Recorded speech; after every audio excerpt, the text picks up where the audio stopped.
Hi folkens, what's up? Welcome to Discover with Rims grad school series. So I've been getting a lot of messages, a lot of requests about grad school, how I got in, how I did stuff, how to help people get into the grad school. And I've always wanted to do that, honestly, but one or two things were, cutting me off. But hey, I'm here and I'm excited. I am starting a grad school series where I discuss about how to enter into grad school. Well, I'm not going to be limited to only grad school. Undergraduates, it's also included, but I don't know anything about high school, so I'm sorry. I cannot help you guys with that, but with undergraduate and grad school, I am your plug. So I'm going to be inviting a couple of people to come and share their experiences and give some couple of advices. I'm going to break down the videos into SOPs, JRE, visa application for different kinds of countries, exchange programs, and all of those things. And trust me, I talk a lot, so I'm going to talk a lot. And I really love talking about stuff like that.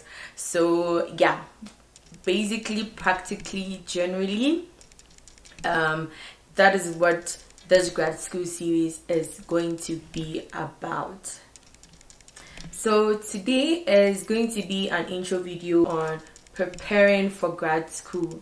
That is like the first step.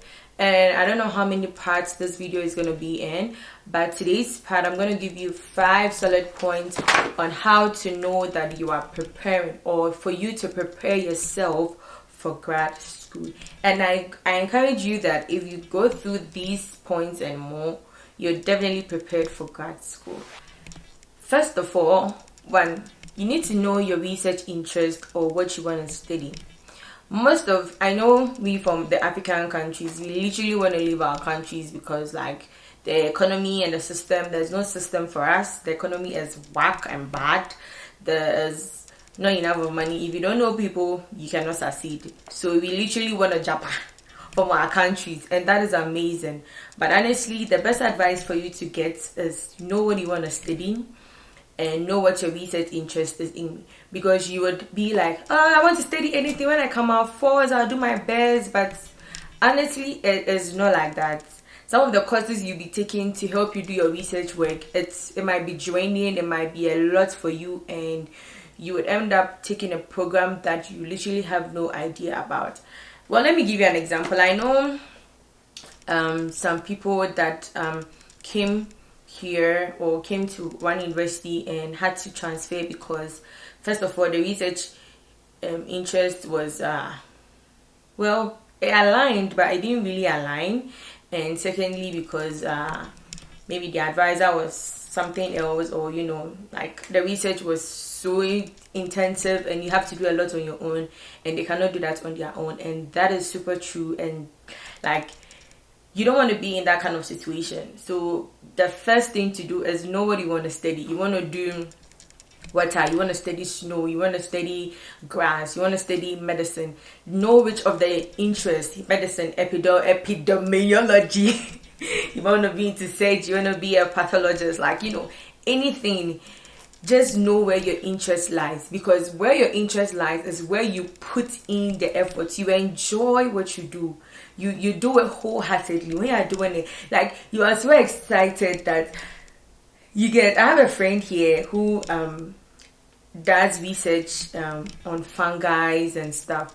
Sometimes when I go to him and maybe we are talking, then he just starts laughing. I'm like, nigga, what's up? Like, see what these fungi are doing. They are funny. You see them doing this. And I'm like, how can you be so much in love with your work? You get, so the excitement alone is like doing 50% of the work, and that is like a top notch. Like, you need to know your interest and be in love with your interest. When you are in love with your interest, there is nothing that can come against you that you cannot conquer. Like, trust me. Trust me. 2, know where you want to study. I think it was a challenge I was actually facing. I literally never wanted the US. Like, Bro, I never wanted the US. I wouldn't lie. I really wanted to go to the UK and Canada because my parents are in the UK, and Canada because I had a couple of families that I was very close to in Canada. So like most of the times my searching for schools were in Europe and in Canada. But I found myself here because I wasn't even really doing it very well. I know some of you want to just leave Ghana, but you honestly want to know, like you honestly have to know where you want to study. Let me give an example. You want to go into atmospheric science, you want to do something around the weather, meteorology, and other stuff.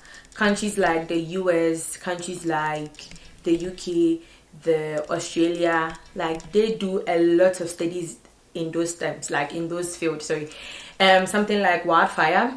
You know that Australia experiences a lot of wildfire.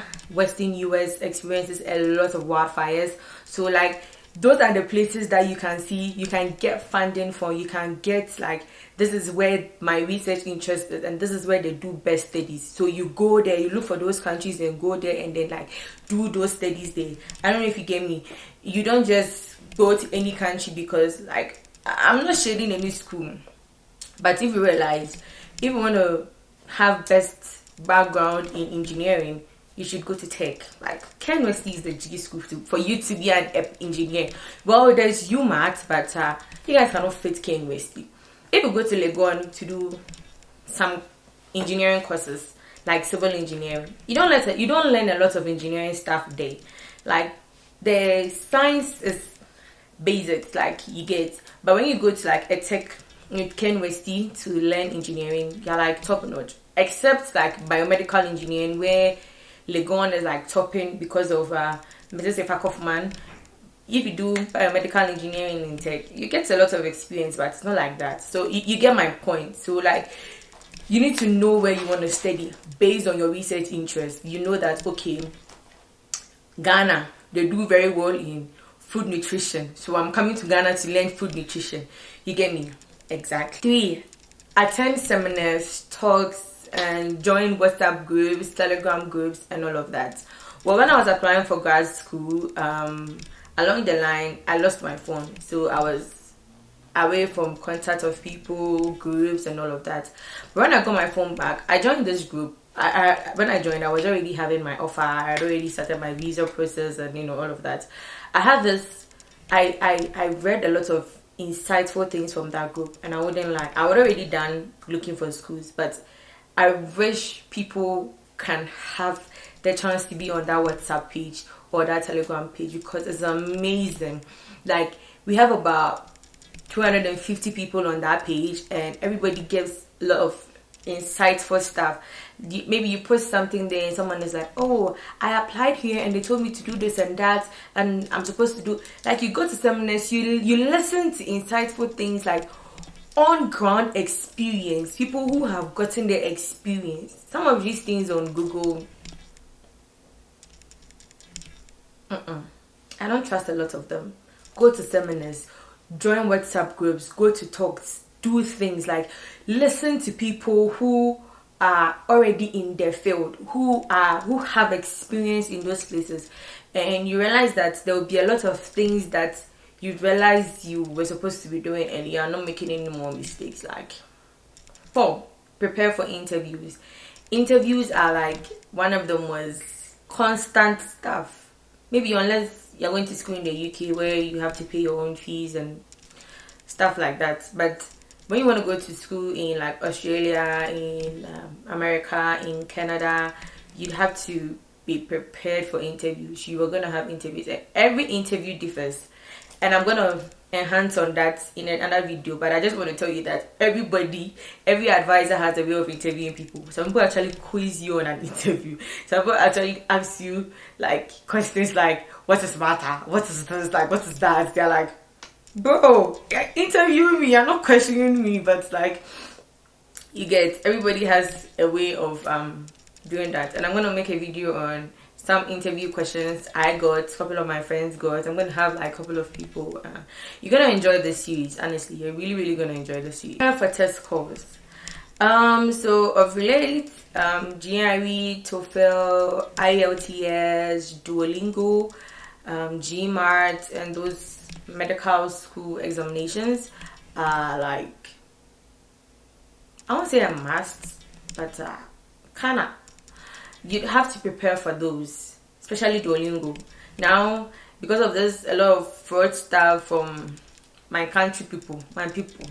Now they don't even trust our certificates a lot of times. I heard that now Florida State University, if you submit your CV and your certificate, they would have to verify it, and you have to pay about $250 for them to do that. And that's crazy. Like, that's fucking crazy. Why would you pay $230 for them to just verify your document? Like, bullshit.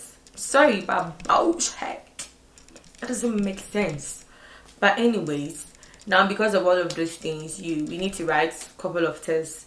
English tests such as Duolingo, TOEFL, IELTS, GRE, GMAT, and the other ones.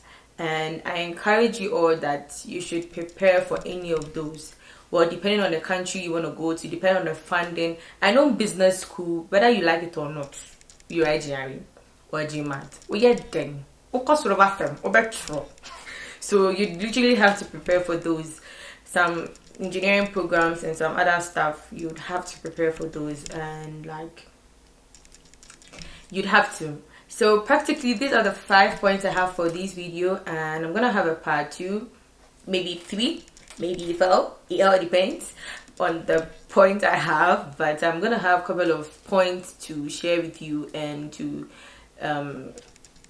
give you more insight on how to prepare for grad school. So, and yeah, because the grad school series, I am actually going to be uploading grad school series all summer and every single week. You're going to be seeing my face every week. I'm excited. But whether you're excited or not, you're excited because I'm going to see my face every week. I'm excited. So like, yeah, you get it. Yeah, so you're going to be experiencing a lot of, like, seeing a lot of my face for this time, because during the summer is a very critical and important time for applying to grad school.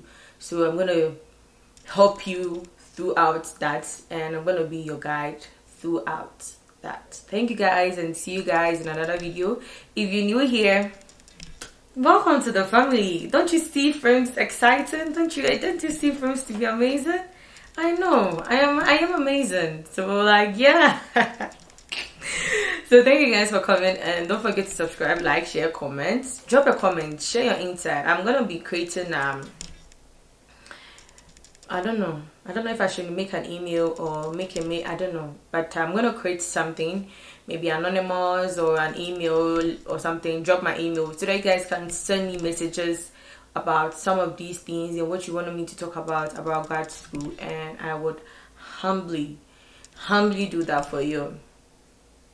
And if you're old here, welcome back. Thank you for always coming by. Thank you for always, trooping in. I appreciate you a lot. You don't know it, but I really do appreciate you. And see you guys in another episode of Grad School Series. Bye.